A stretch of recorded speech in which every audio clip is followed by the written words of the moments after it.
Good day, my name is Christel from Frans de Klerk Independent Technical Analysts. Frick wanted us to look at the rand against the US dollar.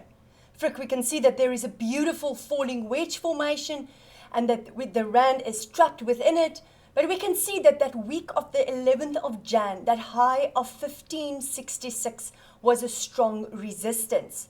The support the rand found here back in December last year in the week of the 14th of December until the 4th of Jan was a strong support around 1450. If I extend the upper band of this falling wedge, I can see that the first sign of weakness or the first sign of confirmation of my falling wedge will be above 1519. The confirmation of weakness in the rand will be above that strong resistance around 1566. We know it, obviously the dollar has got a major impact here, but the level of further strength in the rand will be when that level of that support of 1450 starts to change into a resistance.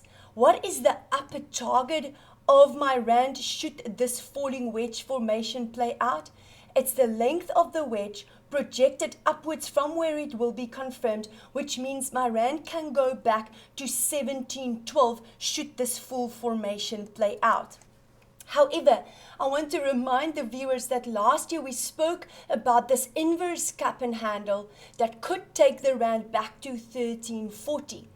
Now, if that 1450 level on the rand starts to change into a resistance, 1340 is still on the table. We also are trading below that red line, the 40-week moving average, which tells us that the long-term sentiment towards the rand is still a stronger rand. Only above that first level, above 1515 and then 1566, can we expect a weaker rand. Yes, my stochastic is almost approaching oversold levels, which means that once that divergence, once that blue line starts to break upwards through my orange line, the divergence will be on the table for the probability of a weaker rand. But 1450 is a critical level that needs to remain a support. Wilhelm wanted us to look at the Dow Jones. Brand new record highs on the US, amount of stimulus that keeps on being pumped in. I mean, it's just a flying saucer at the moment. But Wilhelm, we've got a beautiful cup and handle formation that was confirmed here when that level of 29,310 on the Dow Jones changed into a support. Now I need to move this line a little bit lower so that it touches the start of my handle here. There you go, beautiful. So the first target of the Dow Jones, the first target of this cup and handle formation is the length of the handle projected upwards from the neckline where the cup and handle has been confirmed, which means my Dow Jones can go back to 32,240. The full target of this cup and handle is the full length of the cup, projected upwards from the neckline where it was confirmed, which means my Dow Jones can go back to 40,140. Having said that, remember Wilhelm, it's not going to do that in one line. It's going to pull back. It needs to find buyers in the dips in order to reach that target of 40,141. My first sign of weakness on the Dow would be when this support waiting there around 29,910 changes into a resistance, and then obviously that strong neckline of my cap and handle that is waiting at 29,199. The optimism around this cup and handle formation will only become obsolete, in other words, wiped off the table, when the support of the handle, and that is waiting at 26,143, only when that level starts to change into a resistance will the optimism around this formation become obsolete. Yes, obviously, we're very, very overbought. Also take note here, Wilhelm, this bounce here was a little bit lower than that previous high, and that implies lower highs. So the Dow Jones has to continue to find buyers to take it to brand new record highs. And we can see the previous strong resistance on the Dow since that week of the 4th of Jan up until last week, its level is that level around 31,205. So we can assume that the momentum to the top will continue as long as 31,205 remain a support. It's very a tight protection level there. Nevertheless, it is a strong support. I mean, it's got at least 4 touching points there, which highlights the importance of that support level.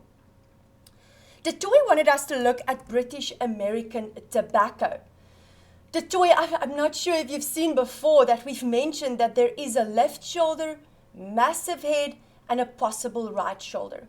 Head and shoulders, double top, triple top formations are all warning formations. That implies that the top of this share might be in place and we can see further downside.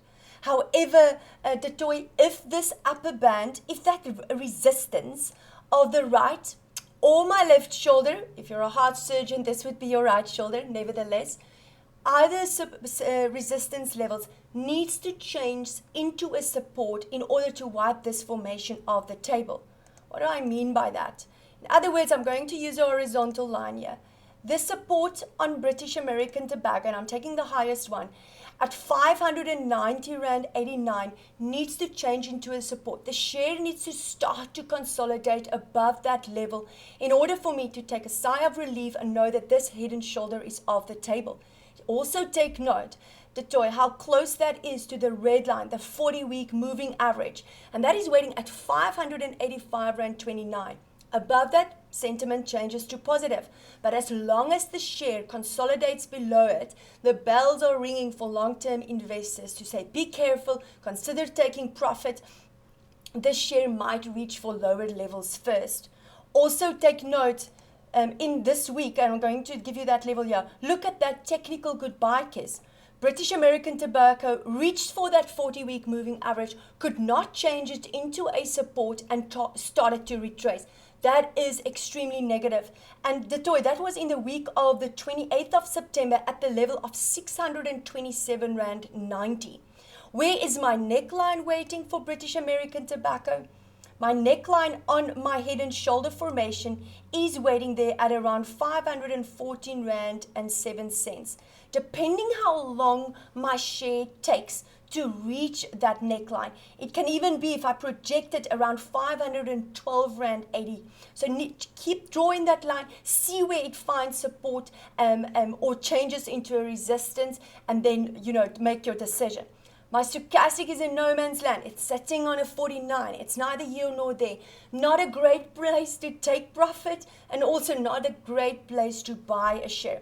I've explained to a client this week, the stochastic can be compared to being in a boxing ring. You want to take your opponent in the corners. You want to take it when it's overbought or oversold. That's where you want to hit him with that knockout hit. You don't want to take him out in the middle of the ring, because then he can either take you anywhere, up or down.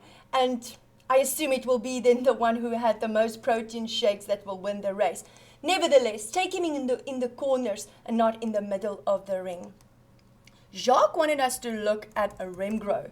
Yes, beautiful opportunity. I mean, Jacques, I agree with you. I mean, if I look back at the last time Remgro traded around these levels was back in around November 2011.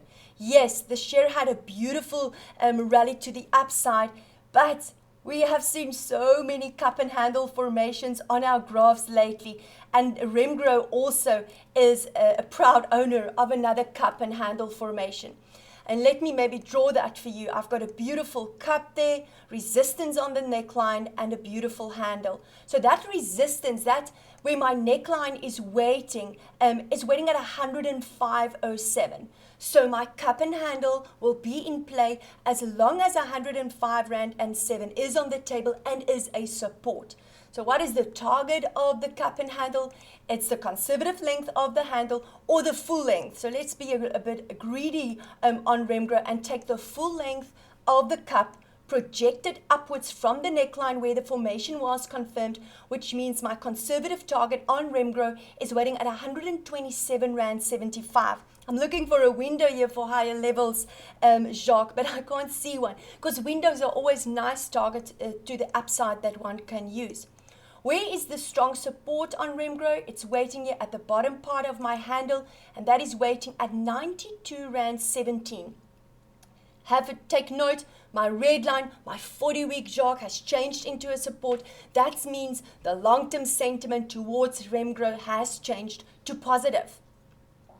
But that level, that lower band needs to remain a support for my cup and handle to remain in play on Remgro.